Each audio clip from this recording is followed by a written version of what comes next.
Coming soon to a podcast feed near you. Not since the late 1950s has horror been so scary. Giant Monster Production presents horror comedy at its best.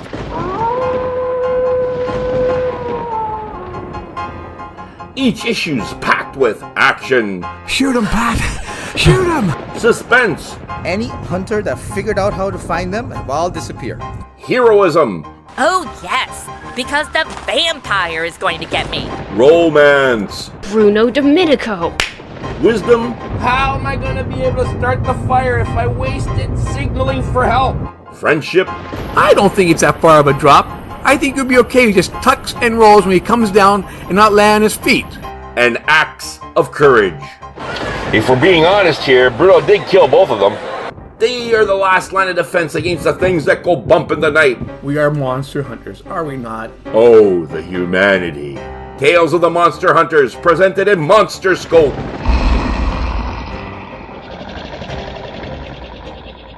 New issues available bi-weekly wherever you get your podcasts.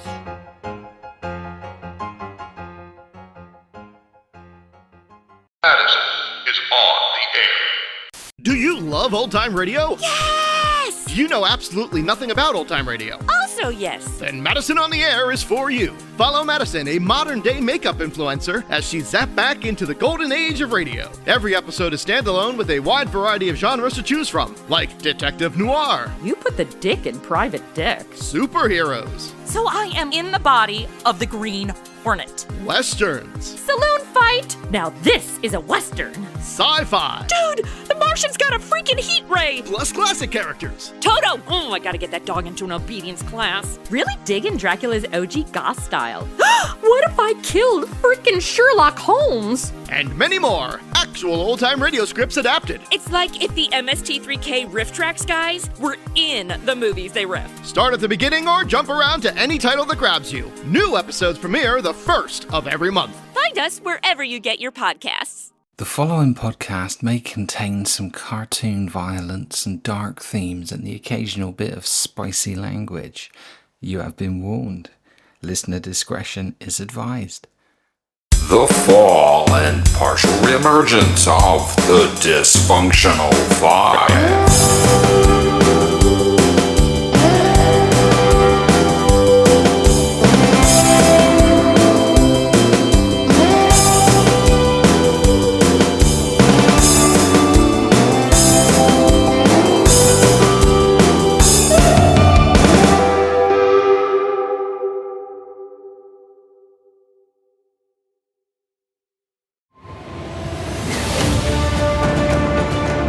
Part 1, the prologue, aka not the start of the actual story, but the bits you really need to know if you're to have any hope of understanding what the hell is going on. In a completely separate sci-fi audio drama anthology series that has absolutely nothing to do with this series, a band of 5 misfits, some of whom possessing highly improbable superpowers, and all of which were probably destined to lead incredibly unremarkable lives, were suddenly plucked from obscurity to form an unlikely superhero collective known as the Dysfunctional Five. Despite their obvious inadequacies, they somehow went on to save the world.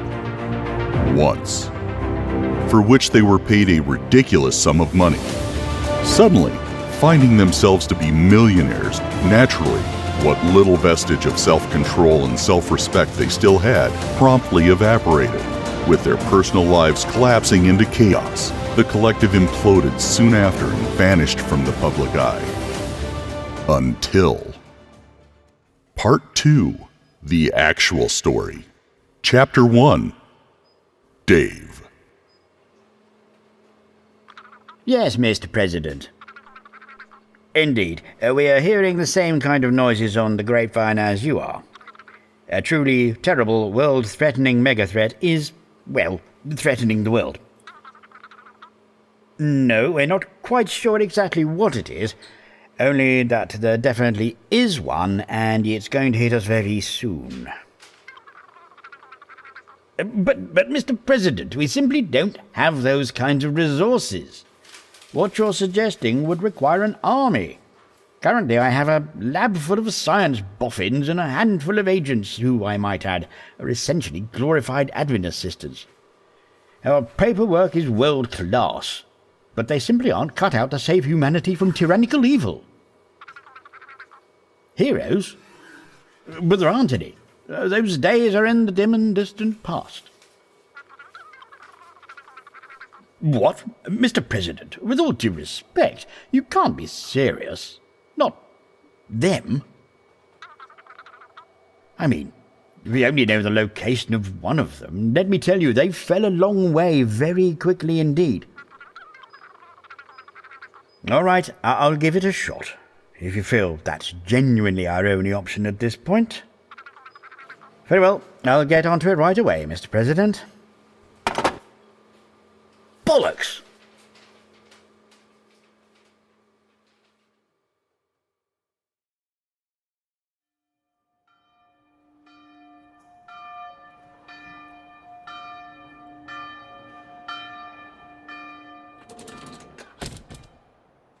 Bless me, Father, for I have sinned.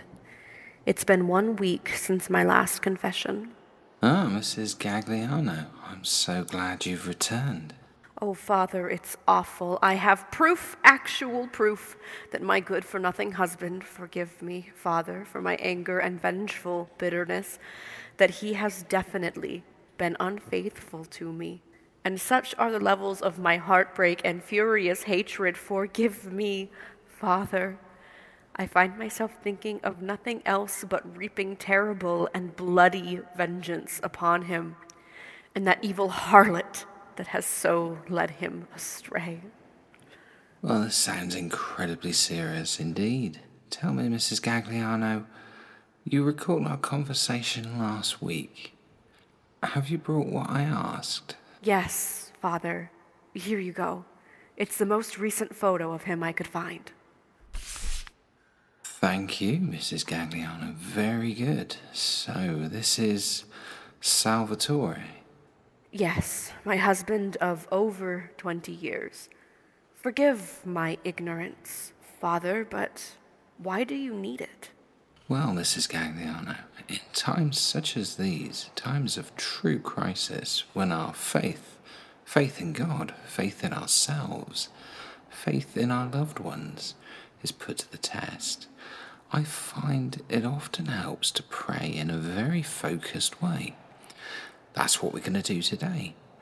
We're going to pray for Salvatore, to ask God to guide him from the dark, adulterous path that he is currently walking, and bring him back into the light. Oh, praise be, Father. I hope this works. I feel truly lost. I tell you what, you know what would really, really help here? If you happen to know his location, so we could truly focus our prayers upon him. Well, that I do know. It's Wednesday. I know for a fact that right now, right this very second, he's in the arms of that foul, wretched, evil woman, Father. Interesting. You wouldn't happen to have an address, would you? Why, yes, Father. I secretly followed him last week. She lives in a seedy ground-floor apartment in the middle of Spillane Street, downtown and 5th. Okay, Spillane Street, downtown and 5th. Do you know the apartment number? Apartment 633, I believe. Father, forgive me. Are you looking up the address on Google Maps? Yes, indeed. It really helps if I can visualize the scene. Now, is that the apartment block next to Blotto, the discount liquor store? The very same. I tell you, Father, it's a complete den of vice down there. And you say chances are he's there right now? Any idea how long he's likely to be there? Regular as clockwork he is. Last week he went in at 2 p.m. and came out at 3 p.m. on the dot. Wouldn't surprise me if she charges by the hour, the filthy, sinful wretch. Ah, So potentially he's going to be there for a further 40 minutes. Almost certainly, Father, but... Right, all done. Intense prayers have been delivered. Say 35 Hail Marys, make the sign of the cross a dozen times, and hopefully all your problems will be sorted before the day is out. Cheerio, Mrs. Gagliano. God bless.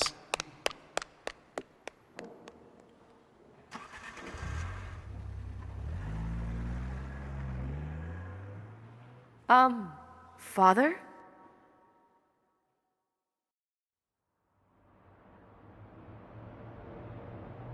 Okay. Distance approximately 65 meters. Clear line of sight all the way to the front entrance to the block containing apartment 633. It's 2:59 and 30 seconds, and Salvatore Gagliano will hopefully have his pants back on before saying goodbye to his fancy woman and opening the door right now. Bingo. I'm afraid your days of debauchery are over, Mr. Gagliano. My word, it's a bit chilly up here, isn't it? What? Oh, for fuck's sake. Control, I've been tracking this joker for months. I finally get a clear shot at him, and you appear and make me miss. Marona, Vinny, Carlo, we need to get out here now. Some clown, he's a giant, he's shooting at me.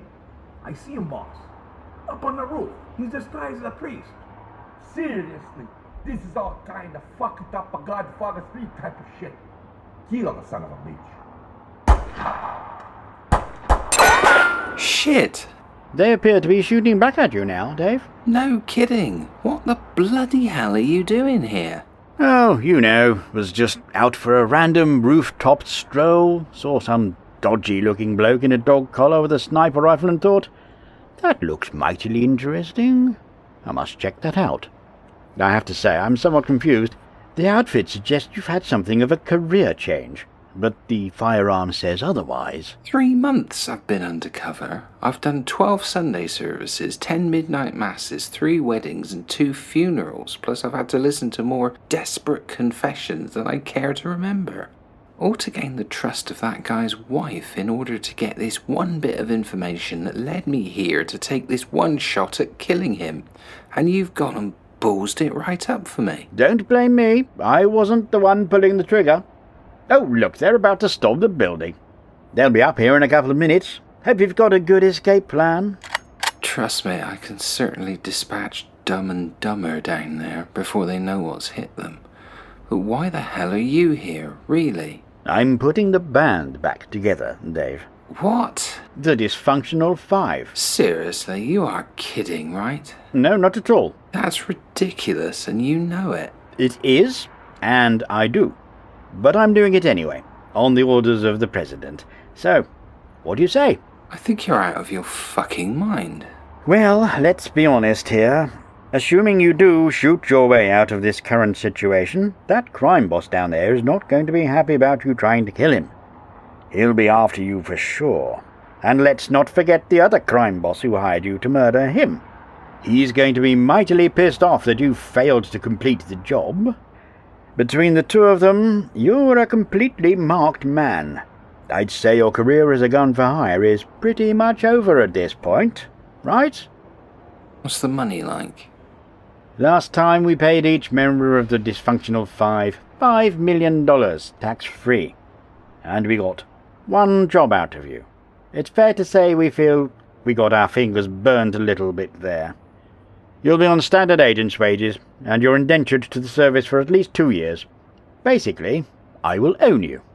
Frankly, that's insulting. I'd earn more sweeping the streets.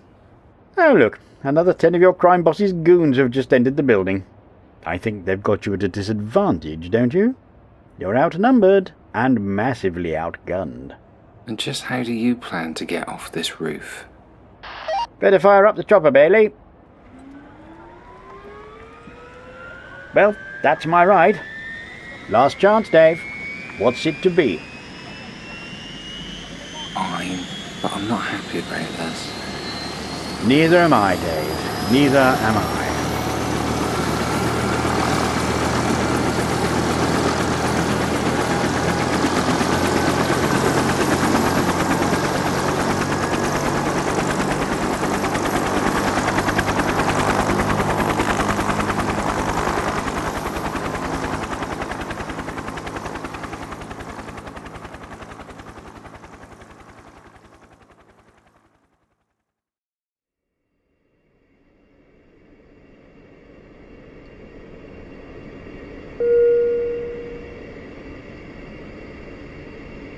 So how long until we touch down at HQ? I seriously want to get out of this bloody outfit. Oh, don't be looking to get changed just yet. You'll be needing that outfit. We're not heading straight to HQ. We'll be making a couple of detours along the way. What? Where the hell are we going? This plane is bound for a private airfield about 2 miles outside of an incredibly isolated provincial village somewhere in Eastern Europe. Well, that's just great. I'm starting to regret this already.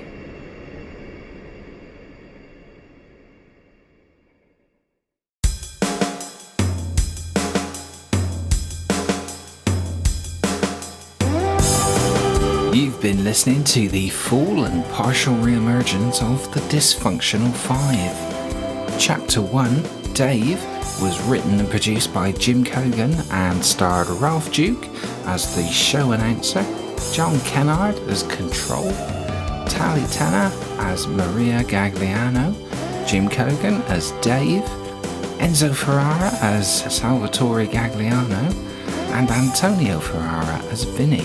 Theme music by Jim Cogan, with sound effects and incidental music licensed by Envato Elements.